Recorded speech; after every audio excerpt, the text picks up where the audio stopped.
straight into signature events instead of putting their, even in Hong Kong, you just think you'd probably want to run, counter maybe not a signature event, but I don't know. Hey, I'm not in charge of live, but busy week for golf, but API definitely takes the cake. Andy, we're at Bay Hill. What's going on, buddy? Yeah, I got my Bay Hill hat. It's got little tiny lemonades and iced teas on it. Just because I hadn't spoken yet. Anybody who's in the YouTube chat, let us know if our volumes are different. I couldn't figure out why that was last week, but I had several people say that we weren't balanced, which is an important part. pH balanced. We usually balance each other quite well. We do, and StreamYard's supposed to take care of that. So I don't know. Figure it out. Let me know if it's way off. I'll try to make some adjustments here as we go. I'm pumped. This is a really nice 2-week stretch, a signature event. This is the best field we've had yet because Xander has been missing from a lot of them. Doesn't make it's not like they were bad fields, but Scotty missed some time at the beginning with the hand injury. Xander missed some time with the injury. This is freaking everybody, and obviously next week it's everybody. This is going to be a lot of fun. 2 weeks, a lot of water, a lot of tough golf that isn't just based on like what we had last week, where it's hey, you got to hit it here, and if you don't, you're just dead. We did see some people screw up last week with the the water. Obviously, the Napster was the biggest one. I was rooting against Berger a little bit for one and done purposes. He got used heavily in a contest, so I was hoping he'd duff it a little late, and he did. Just all it takes is one of those where it's like, oh, now I'm hitting a 5 here on this par 3. Like this is gonna hurt. So more of that this week, and it looks like Thursday and Sunday are going to be pretty windy. So we could have some nasty winds, which obviously tamps the scoring down quite a bit. Firm, fast, long, water, Gators, Florida. It's gonna be fun. And the rough's nasty. This is another good opportunity for some people to hit some absolute, I don't know, what do you call it when you hit it out of the rough and it's just clearly not the shot you meant to hit, where the spin is off and the distance way off, where it's clearly affected by the rough, just a straight up miss hit. You don't make the contact you want. There's going to be a lot of that. A lot of good terms. Depends on where you hit it, quotes right? From players, yeah. Yeah. Hosel rocket, no one wants to be on the wrong side of a Hosel rocket. Nothing that bad, yeah. Yeah. But just a great term, that's just a fun, it's not fun to say or have it happen to you necessarily, but the concept of a Hosel rocket is definitely something I can get behind. But yeah, in terms of what we typically see, and that may be a stretch too, because obviously we're coming off of PGA National, which obviously on Thursday didn't have any teeth. Combination of a handful of things all at once, right? We had no wind, which is for a lot of these Florida courses, it's a main defense. No wind on Thursday. No. Soft greens. The overseed, which was a little bit new. We still had the 10th hole. That was a challenge because that was a par 5. So, 59s at PGA National are not something that we typically ever get used to seeing. And then, get a little bit more teeth as the weekend came along. Wind kicked up a little bit. We saw that kind of on Sunday in the afternoon, and you started to see some wayward shots. Guys still found the bad parts of, second shots and found water and all those things. So hopefully Bay Hill continues to have the teeth that it normally does have. As you mentioned, long does play longer than what the scorecard will indicate, because there are some forced layups. So there are some situations where guys are, playing within their second shot within a very, very, condensed range because of how the course lays itself out. But it is a test because, even with less than driver more frequently than you would think from what we would see here based off of the yardage book, you have pretty low fairway hit rates. You have pretty low greens and reg. Part of it is because these are very firm and fast greens. They're hard to hold because by the time, especially when you get wind on a Sunday, these things get baked out on the stimp. You're push like 14 at times. So, that's experience. And I think that's kind of why we've seen experience matter here, is learning how to navigate this place. I think definitely is something that you need a little bit of history with. But yeah, I love that we're going to get a great field. It's a really challenging one and done week. Definitely interested to get some thoughts there from you. I know you've already been thinking about that, working on it, because, it feels like a spot where outside of the Kitayama win a couple years ago, the top of the board is won here frequently. And I don't know that you really want to make a case for Scotty or Rory here, considering There's some great Rory spots coming up on the calendar already. Scotty trying to go for 3 in a row with the Players next week with the largest pot that we'll have all season. So it's definitely an interesting challenge on what to do with one and done. But you can take it there or any other course thoughts you have before we jump into some stuff. Yeah, one and done. I'm writing the article up now, and I'm dreading the end because I don't know exactly who I'm going to say. Like, it has to be a big gun. Like, it's a signature event. You need to use a top 10 name. Yep. Essentially, like, what did we start the season with? You have 8 signatures, 4 majors, the Players, and the playoffs. Like, there are 15, 16 spots where there's big money, and you can't go using somebody halfway down the board for that. It feels like you do have to burn somebody in your top 20. Obviously, the live question still with the majors, but I looked at it and I looked at who I've used in one and who I have left, and it's like, Jesus, I might have to think about burning Scotty Scheffler here. And obviously, it's nice to maybe use him at one of the majors to get a little different if people are going to go live heavy. Players. Or use him next week where the pot is just massive and he's shown that he can not only win, but win convincingly. So it's tough. And I think this is maybe the nice part about TGL. Got to, because, to take what you want from it, I was a lot happier being able to watch Xander play a little bit of golf, I guess. Yeah, I agree. Than not, I guess, if you want to try to use him here, because it's scary using a guy off an injury layoff, and we've seen that with problems. But at least you get a little peak. So it feels like it's somebody in the top 10 in the odds that you got to use here, and you got to start planning ahead because you still have all 4 majors, 4 signatures in the playoffs. So there's still 9, 10 spots where you need to go big.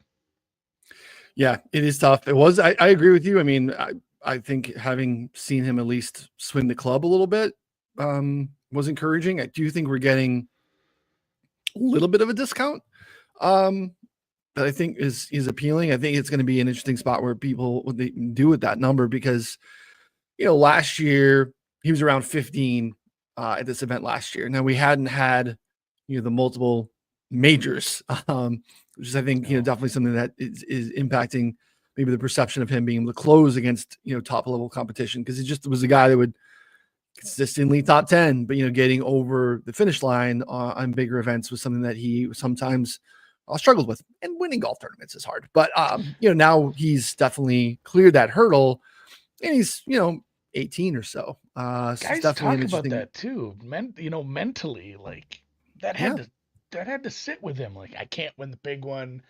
For sure. I know a major and a signature event are not the same thing, but the fields are essentially the same. Like, if you're not thinking about the prestige and the trophy and writing it, if you're thinking about who you're playing and the course you're playing, this is a major field. And kind of a major test, right? Like, what does a PGA championship ask of the field? It's long and the rough is grown out, and hit it, ideally you're long and straight off the tee. You have a higher apex to be able to hold these, fast greens that they try to, soup up a little bit. And so like Bay Hill, I mean, not a major track, but not far off, right? It's probably harder than plenty of PGA championships we've played. Than last year. I mean, it's harder than Valhalla. I don't ever want to speak that name again. Jesus Christ. But I mean, it's certainly not US Open hard. Sure. But it's I think it's comparable, and there's plenty of places we've gone for the PGA that are probably a good comparison to this one. Obviously, if you read Ron's article, he has a lot of good comps for this course. Ton of overlap with last week. I've seen people also compare it with Innisbrook, Copperhead for Valspar in a couple weeks here. Not a bad comp just because of the Florida connections and the type of course you're playing. That one's a little easier, although it does have some nasty stretches. We had the jokes last week about the teddy bear bear trap, which it wasn't fun. Like, Thursday wasn't fun. I don't know. It's just too much what we see, right? Like, part of like cheering for carnage in a way is more so just, in my opinion, like, I do think sometimes we get a little bit too, like, our little bubble of golf Twitter and agronomy Twitter or whatever you want to call it. It's a little too uptight around, like, some of that stuff, but like, you need to have a mix. Like, I want to have some variance in what I'm watching, and I want to see these guys tested in different ways. And it just felt like, well, that's one of the spots in the schedule where that happens. Arnold Palmer is one of those spots. Bay Hill is one of those spots too. When you get 59s, you get a bunch of really low scores. Like, dang, like this just feels like, am I watching Craig Ranch? Like, what am I watching here? I wanted to have a little bit of some teeth. Yeah. So hopefully Bay Hill has some teeth as normal. So, but yeah, we've seen some instances where this is for sure. This is single digit winner. I know Scotty got up to 15 last year. So the wind is a factor, right? If wind is in play, scores are kept in check. And same thing with the what was the Kitayama year? I think he went at like 6 under. So like you can see some lower scores get in here, a plus cut line. This is a cut signature event. Reminder there too, 72 in the field. It is top 50 in ties, similar to what we had at the Genesis. Also, if you are within 10 strokes, you also get to stay in play. So we saw the hosted like a dozen. Events. The 3 Correct. Hosted events are cut. If you ever try to remember that, there's 8 and 3 have cuts. Tiger, Arnie, Jack. Yeah. The greats love a cut. It's so we'll also have Muirfield. Muirfield will have a cut, I believe.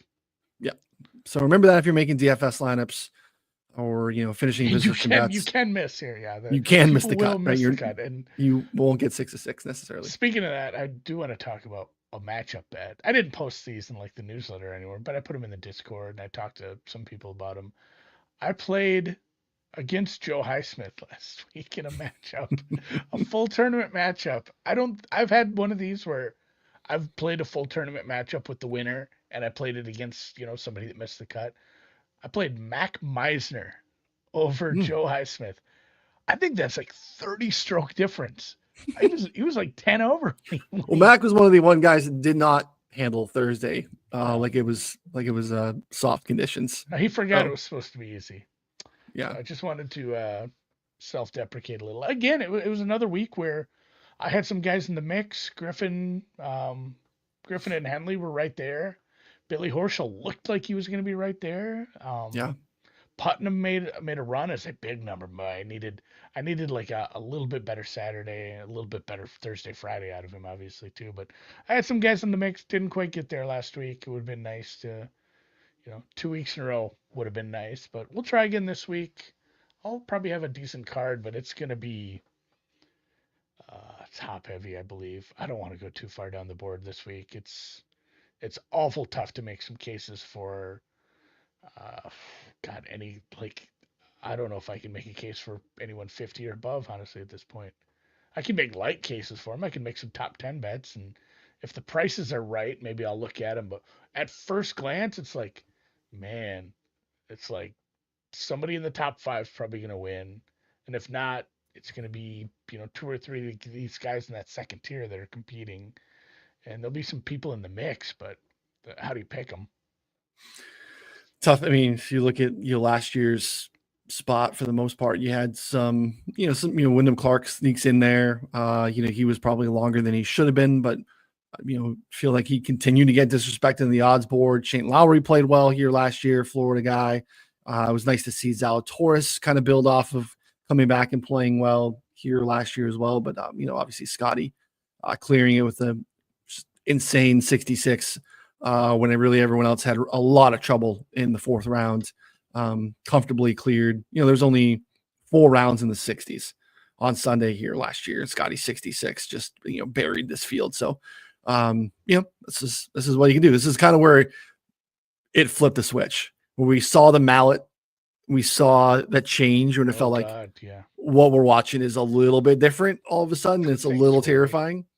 And that kind of spawned out into the summer of Scotty. So, or spring and summer, I guess, of Scotty. So, any other course tidbits here? I mean, ball striking. Why don't you pull up the tournament page? Like, let's look at. Sure.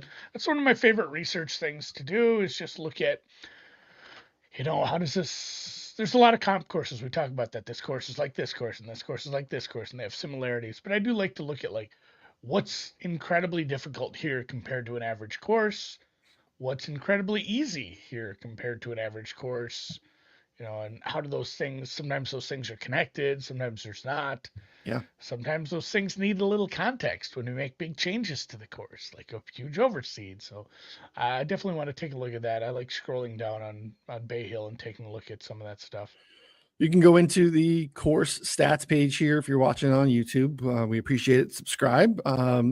Audio version and podcast as well. Do our best to try to make it something that you can listen to as well, but highly recommend taking in the content on YouTube because there's a lot of screen sharing that happens here and easier to do. So you can expand this page and get a sense of, some of the things that can help you build a model when you start to build in some customization, put some filtering on.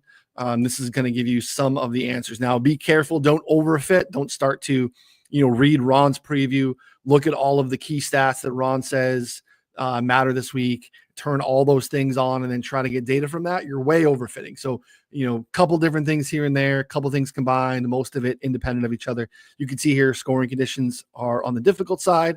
You can see very large Bermuda grass greens that are very fast. So you want to look at, maybe some putting on Bermuda, maybe some putting on fast greens. You can see we have some overseeded rye this time of year with 3-inch rough. Ron and I touched on this on Monday a little bit. Some of the historical stuff was 4 to 5-inch rough. This was the same as last year. So the new sheet does say 3-inch rough. It was the same as last year too. So it doesn't seem to be any new overseed rough length changes for this year. It's something we were worried about coming off of what we saw again last week here at PGA National. You can see off the tee club is mixed. So even though you would think distance matters a lot, it's a long golf course. Touched on that briefly. There's some forced layups based off of water and different things like that, dog legs and stuff. You see difficult to gain off the tee and difficult to gain on approach. So tough ball striking test. I think it's a really important way to look at things this week. So don't be afraid to expand this and go through it as well. You can kind of see some of the scoring. Andy mentioned the corollary courses. You can see here last week, PGA National, Quail Hollow. Guy in the field that does pretty well at Quail Hollow historically. Memorial Park, great golf course. Scotty lost that one to Stephen Yeager last year. Olympia Fields, we don't go to very often here in Chicago, where Vic won the BMW in the playoffs. Concession, Congaree, Torrey Pines, Muirfield. You can see all those here too. Not a lot of birdie holes, Andy. You can see here your par fives are playing under par. You have the 10th hole, which is pretty much flat to the field. Same thing for 13, but really otherwise, it's just your par fives are your birdie holes. So par 5 scoring, you have to take advantage here. Hold on to your ass for the par 4s. Try to not find the water. Try to not find the thick stuff, and hopefully make some headway on those par 5s, because otherwise, you see a lot of red here in terms of how the hole breakdown goes. Average drive, you can see driving distance lower than a PGA Tour event, less than driver, typically there a little bit too.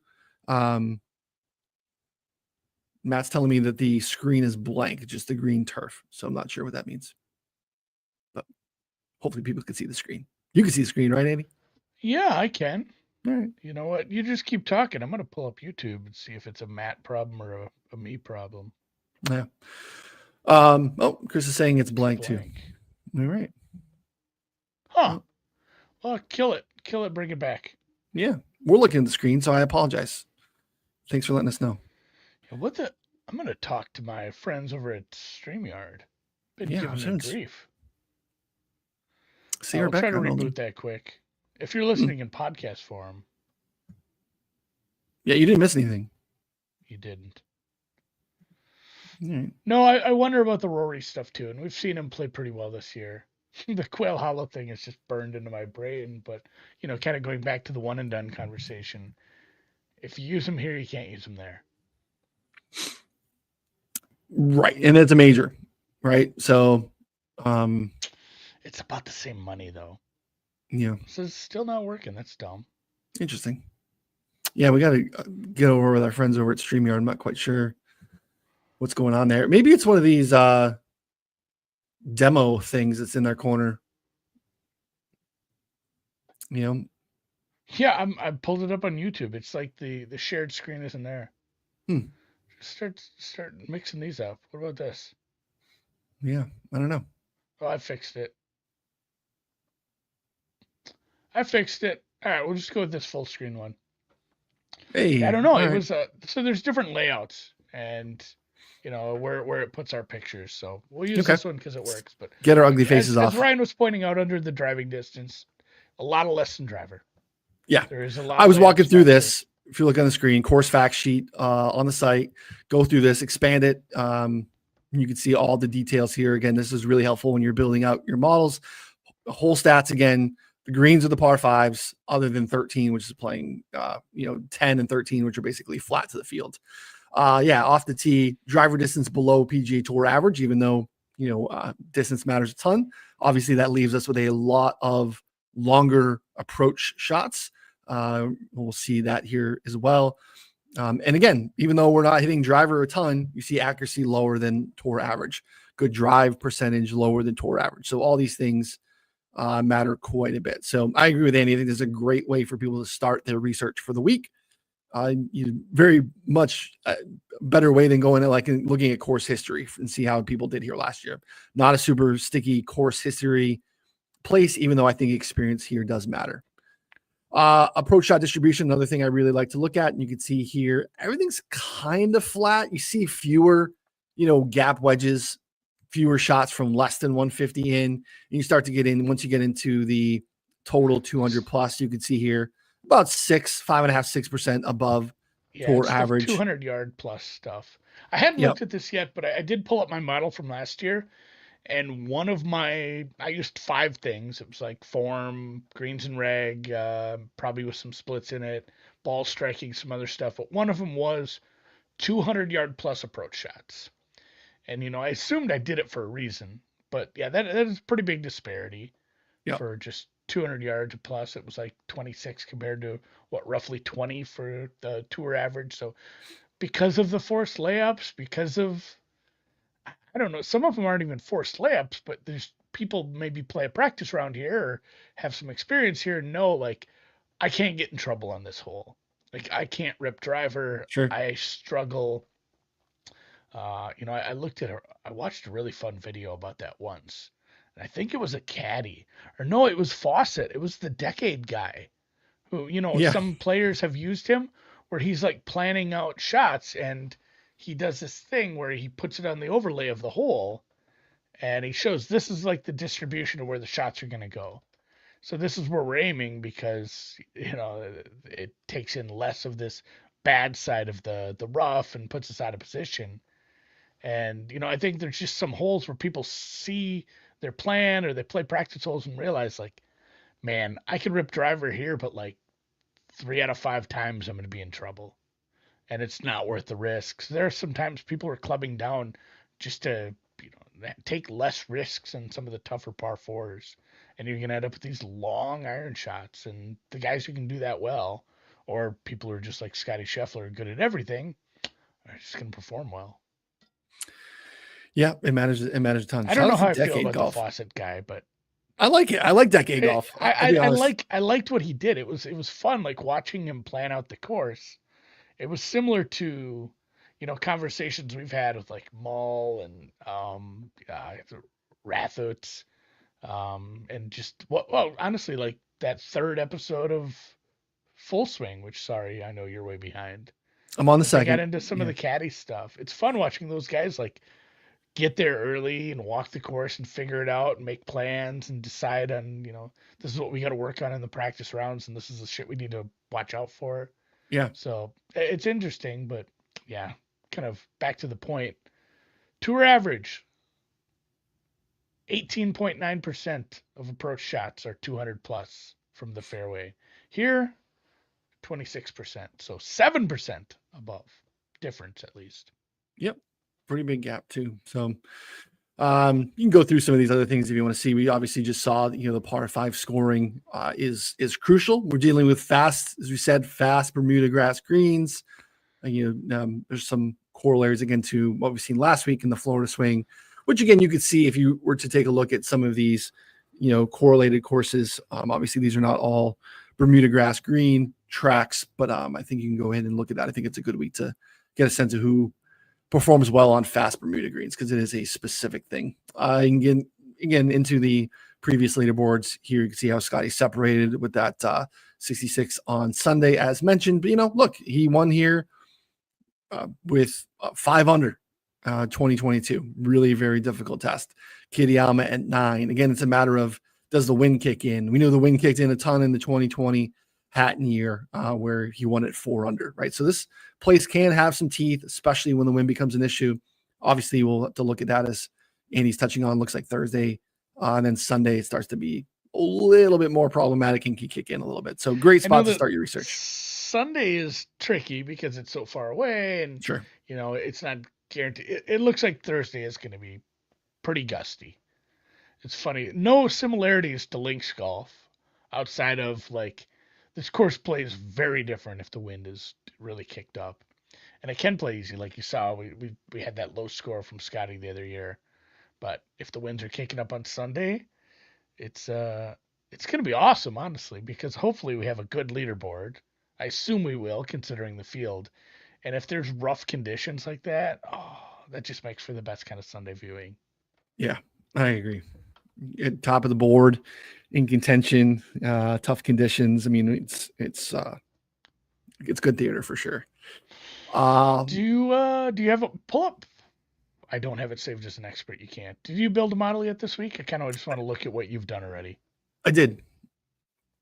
Yeah, I'll bring mine up. Again, you want to see other folks' models as well. The modeling thing is new to you. The modeling thing, the term is frightening. Totally get it.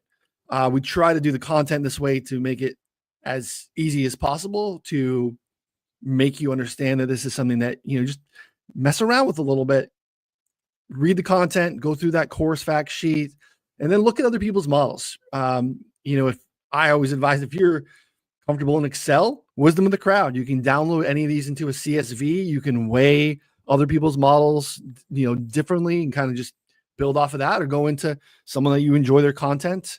Shout out to PGA Tout, John Hasselbauer on the lines. You can look at his model here. You can see mine, Andy Lack. This is part of Andy Lack's team over at Inside Sports Network. Matt Vicenzi of SI, our guy Joe I over at Tour Picks, boots in the ground at TGL for us all the time. Shout out to Joe. I think just going in and looking at what other people have is helpful too. So this is kind of new for you, and you're kicking around for the first time, and the thought of this massive database is intimidating. I totally get it. Subscribers, reach out to us in Discord. Happy to help. We try our best to, try to make that as accessible as possible for you. But I'm going to pull up what I ran here and take a look. This will be an interesting week for you. He's a hater, noted hater. Oh, there's no chance he wins. Rory's dead in the water this week, honestly. Because he couldn't get his TGL team in the playoffs. His TGL team is so bad. I will say Rory's great. Don't love his number. Sub 7 at places with this field. Like he's a good golfer. He's got to win. He's probably the second best golfer in the world. I think there still should be a bigger gap between him and Scotty. And Scotty is half his price. Yeah, he should be. Should he be double anybody? Yeah, I'm kind of interested in the names that are outside of the top 3, but still right there, like Xander Cullen. God damn it, JT even at some of these prices. Cantley right around 30. Fleetwood is 20, which I wish wasn't the number. Still waiting for you to say a name of someone that wins golf tournaments.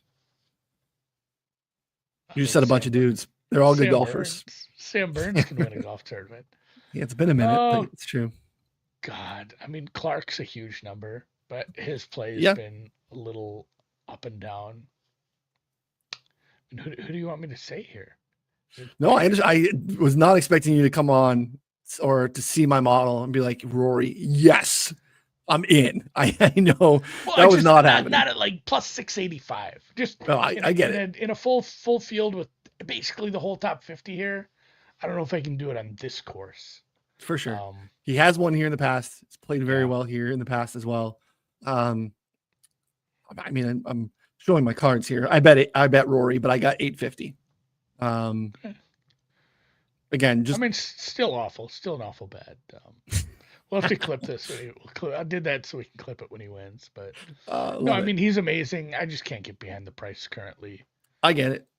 I mean, look, he's made 8 starts worldwide since the Tour Championship last year. 2 of those, he finished outside the top 4.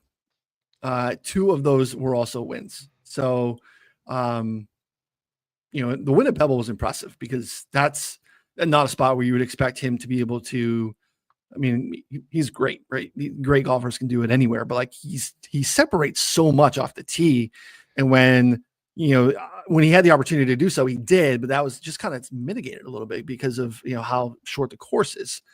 So that was really impressive to me. Seems to be in a better headspace with all that happened last year. Subtle, but I think notable swing changes. So I think we are going to be in, I'll say it's the year of Rory, but there's a lot of stuff that I think sets up for a really good Rory year. And I love Scotty Scheffler. I think he probably wins the golf tournament. The gap to me between 850 and 320, 350 just seems misplaced to me, even though this is a spot where, Scotty's going to play well anywhere. So I have to make the case for him, but I thought 850 actually was a pretty good number on Rory comparatively. So played really well at Bay Hill, plays really well on fast Bermuda greens. He's gained almost a half stroke per round putting in 40 rounds here at Bay Hill. So I think people have in their mind his disaster putting experience at Torrey Pines. He doesn't go to Torrey Pines for a reason. He only went to Torrey Pines because the wildfires forced him there through the Genesis. He doesn't like putting in POA. So getting that out of our heads, I think is important. So I'm in on Rory at 850 to play my hand here. I know you hate it so much. I don't. I've bet on him. I will bet. I don't bet against my emotions. Like it's like when you talked me into A-Bear. Like I knew it was the right play, but I was mad that I'd used him in one and done. Just price wise, obviously, like I said, Xander being longer than Tommy Fleetwood is something I'm interested. Tommy Fleetwood's a great golfer, and Tommy Fleetwood almost wins tournaments. Tommy Fleetwood doesn't win tournaments, though. Xander had that same kind of knock about big tournaments, but he is now a guy who won a couple majors. I think, him coming off the injury is obviously a little scary, but it's been a while. Obviously, he's comfortable playing right now. He played last night. Him, I wish the Burns number were a little longer. I've looked at Zal, just 55-1, just a good course fit here. Hey, decade golf user, noted decade golfer. User, long irons. I'm fine. I'm fine with him, not crushing, but managing the par fours well enough. Yeah. And then, like I said, I didn't want to go too much deeper than that. And I honestly don't know that I will. Sung Jae top 10 is probably a bet. And Rory top 5 is probably a bet. Like those are just things that are going to happen. Like, yeah. Sung Jae Im's not going to win this tournament, but boy, howdy, he's going to be in the mix at the end. And Rory as well. It feels like Rory's in the top 10 on Sunday, and I'm going to go look what his top 5 price is. And that's part of it too is, not part of it. I really want to hit the winner, but like I've had a good year, won a couple, but I also feel like I've had a sweat on Sunday almost every week. And that's really when you're so top heavy in the outright betting market, it's kind of what you're paying for, right? Like I want to ensure that I have a chip in a chair on Sunday afternoon. And, kind of knew Russ was going to get us that last week. He did. He couldn't get it done. But, I want to be able to turn on golf on Sunday and have one of my pre-tournament outright guys with a shot so that I don't have to buy into a shorter price in the live market. So I feel like there's just not a scenario. I mean, there are scenarios he's very much could not be in the mix. But with the way he's playing with his course fit, I feel like Rory is going to give me a shot this week. So, and that's the Scotty Scheffler case to be made. Like people will hate it, and I get no one's wanting to lay 320 basically here. Can get creative, I guess, and find different ways to get that number bigger, but that gets really problematic. But you can't bet on him. It is an option. Just to show you kind of what I did with the model here. Strokes gained tee to green on long and difficult golf courses. You can see here, difficult to gain off the tee on very long golf courses over the last 3 years. Big piece of my model. I kept it pretty simple this week, even for me. I know you like to keep it simple. I typically add, not as many as some folks that model with us, but I typically will have more things than you do. But this week I did keep it pretty clean. Driving distance, last 18 months, distance from the edge of the fairway, again, I want to give you a little bit of credit for keeping yourself in play here this week. So kind of a hybrid total driving here, getting 20% of it, but giving more lean to the distance edge of it. Maybe a little bit double counting here. Strokes gained total, long and difficult golf courses here over the last 18 months. Again, a little bit different than the first one, but similar. You're going to miss some greens here. So I think around the green proximity on these large greens matters. I looked at long rough around the green proximity over the last 3 years. I really never know how to play around the green when I want to play it. I don't know if I want to do proximity. I don't know if I want to do strokes gained around the green. I typically don't like scrambling because I want to kind of separate. But it matters putting. this week. But I want to separate putting in a sense. You know what I'm saying? Like it matters. So that's why I have around the green in here a little bit. But we're guys where I look at scrambling, it's like, is the scrambling just getting carried by their good putter? I kind of want to separate that. So it's kind of why I do it. And that's part of the beauty of this, right? Your C models, where a lot of people are going to have scrambling this week. I'm kind of pulling it separate so that I can look at proximity. I put in a little bit of apex height. I think it does matter here historically, especially when we get into these firm and fast greens. The ability to model this is something that I think is really unique, obviously through the rabbit hole, but you want to see, who hits it high.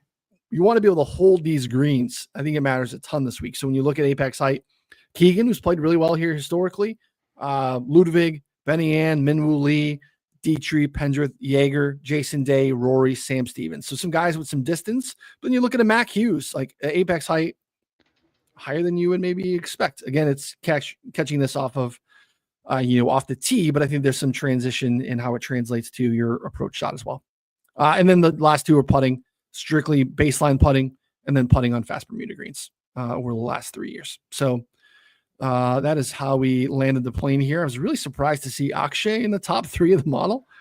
I don't want to manipulate it to make it fit what my thoughts are, but maybe there's a finishing position play for Akshay here that catches my eye.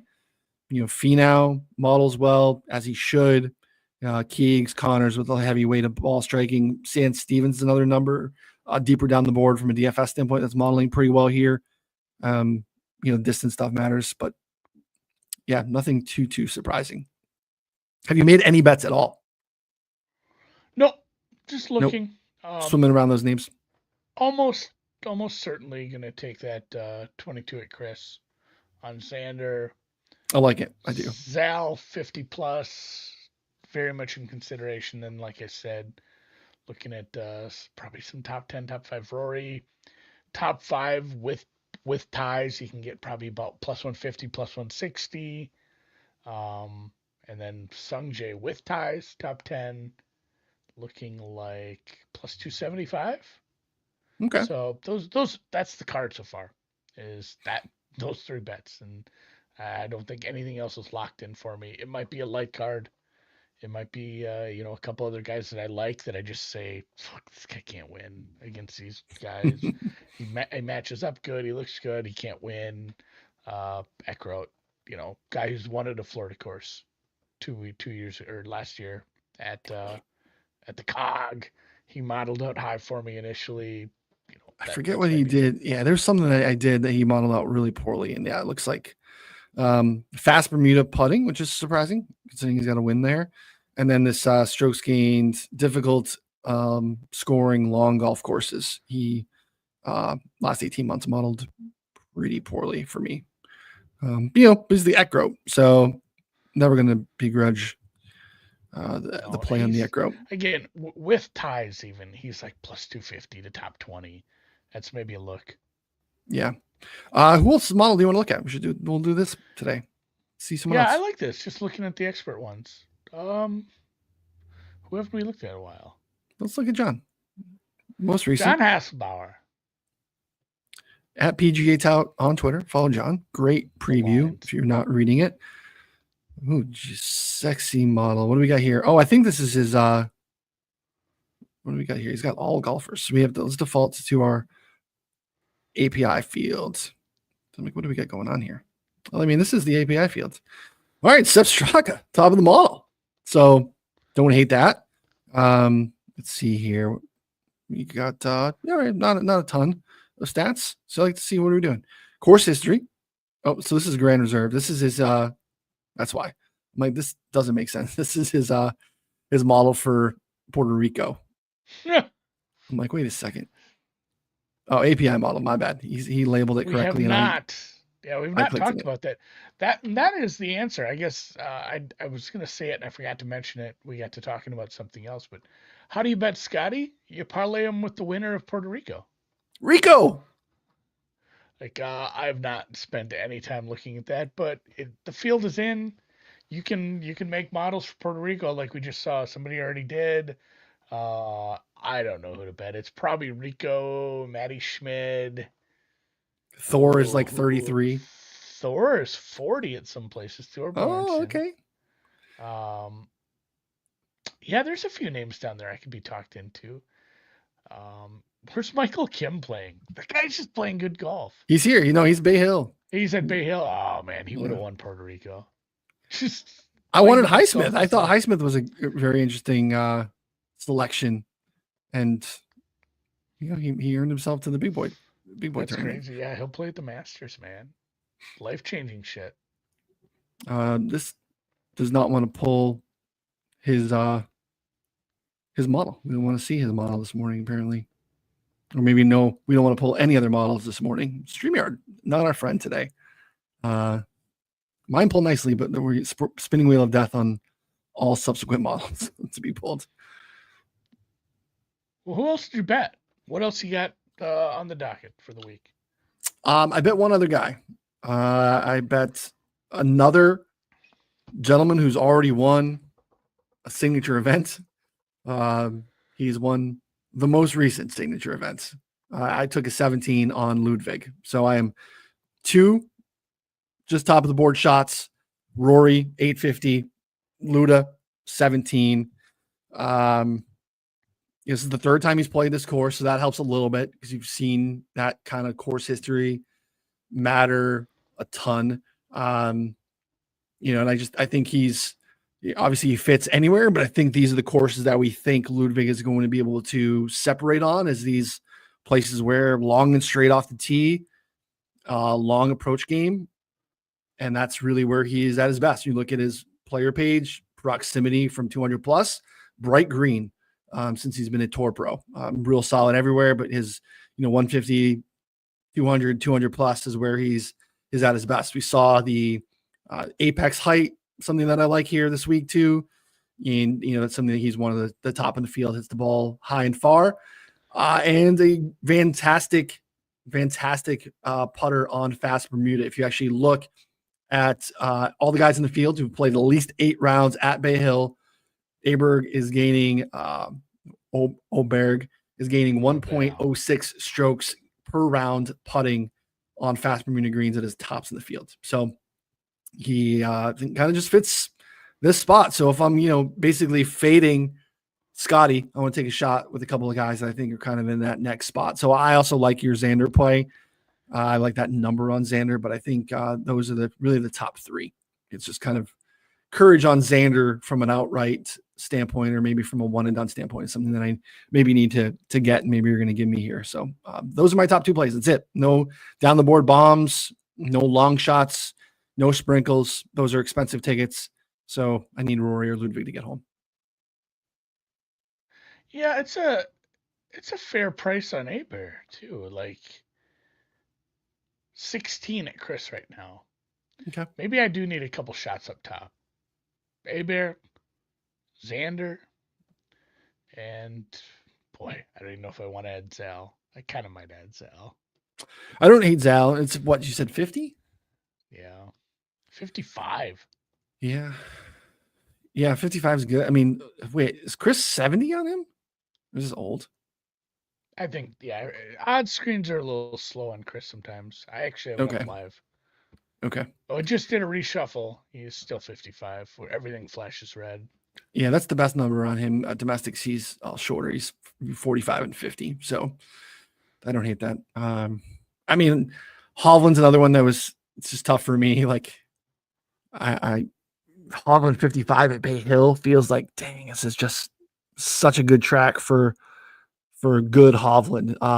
The change that they made here, couple of years ago where they took away the shaved runoffs and basically built up the aprons around the green from a scrambling standpoint. Really helps Vic. Vic on that short stuff around the green is kind of a disaster. Vic out of the thick stuff can kind of be poor average-ish sometimes. So, but man, long irons off the tee. I mean, all of it fits Vic so well. So that would be something that I would consider live if he shows a pulse that I want to get on. I wouldn't want to miss the Vic train. But the way I do it, budget's tied up with Rory and Ludwig tickets. Tommy, I get Tommy finishing position for sure. Yeah, that's another one where it's like, hey, Tommy top 10, Tommy top 20. Yeah, 1,000%. Tommy to win? Yeah, I don't know. I even think Lowry top 20. Like he'll be in the mix. I'll be interested to see what happens there. Matt McNeely is interesting. Lowry. I hated that the stupid full swing isn't good this year, guys. It's always good. I love it. It's just not as good. They're trying to we've already been to this event, so let's talk about other stuff. They did a whole episode about Zurich. Zurich sucks. It's fun. I watch it. I bet it, but it's not. They made it like, oh, this is the only team event. This guy that they have who's just listed as golf influencer. I don't know who he is, but he's full of shit. I don't like what he says. It's like he's never influenced you. Yeah, he's like, this is Zurich, man. It's the only team event. It's like, oh, yeah, and it sucks. It's not a lot of fun. Just two guys playing. It's watching your buddies do a scramble. But I love Shane. I just didn't love that episode. He's still fun. He's the best TGL because he's funniest. He's the best TGL player there is. Although I will mention, I went to a band concert last night at the high school that my kid goes to, and I don't know all the parents, so I didn't know who this was, but there was a man there, Sunday Red on the T-shirt, Jupiter Lynx on the hat. Full ass Tiger outfit, just wearing $200 worth of Tiger gear, and he was talking to somebody about the playoff scenarios for Jupiter. Jeez, he probably was dying to get home. I had to run, but I'm like, I should just talk to this guy. Yeah. Next time I see him. Does he know that you're one of the prominent TGL artists and authors of our time? Oh my gosh! If he only knew, I'm sitting on a terrible Jupiter Lynx future, because my whole premise was Tiger Woods can't walk. He can't walk a course anymore. He should be fine on a simulator, and then that asshole goes and hits a 99-yard shot on a 200-yard approach. Yeah, and they just keep letting kids play. Oh, we're signing all these one-day agreements for every other team. Where is bringing in literally anybody to play? Scheffler's a free agent. If anyone could pull Scheffler off the dog, it doesn't even have to be Scheffler, dude. I would take it. Trevor Cohn. I would take a Max Grazerman. Give me just somebody with a tour card that's not Kiz. Yeah, I mean Sanjay plays everything. Why isn't Sanjay in? Sense of why Sanjay. Yeah, not a lot of. I mean, good personality. I'm sure he actually, but sometimes just doesn't English. So, all right, I think we'll call our week then. Go Xander, go Rory, I guess. Congrats on your backdoor T4 on Sunday. Hopefully the wind is up. The carnage is fun. It's a good tournament. If you have any other guys that you wanted an opinion on that we missed on, drop them in the comments or hit us on Twitter. I'll let you know how I'm looking at him this week, or Ryan is. If you're in the Discord, obviously that's a real good place for that as well. If you want to try out the rabbit hole, month 10, MONTH 10 gets you your first month for $10. If you want to try it out, never a better time. That is a code that is not going to be working next week, because if you sign up next week for a month, the last tournament you get is the Masters. So take advantage this week while that code is still active. Can't give you that. Can't give you the Masters. Got to make you pay something. So enjoy it. Enjoy the golf. I'll see you guys next Monday. Did you Oh, maybe if I get time. I'm writing conference tournament previews. I gotta bet. I have an obsession where I bet a future for every conference tournament.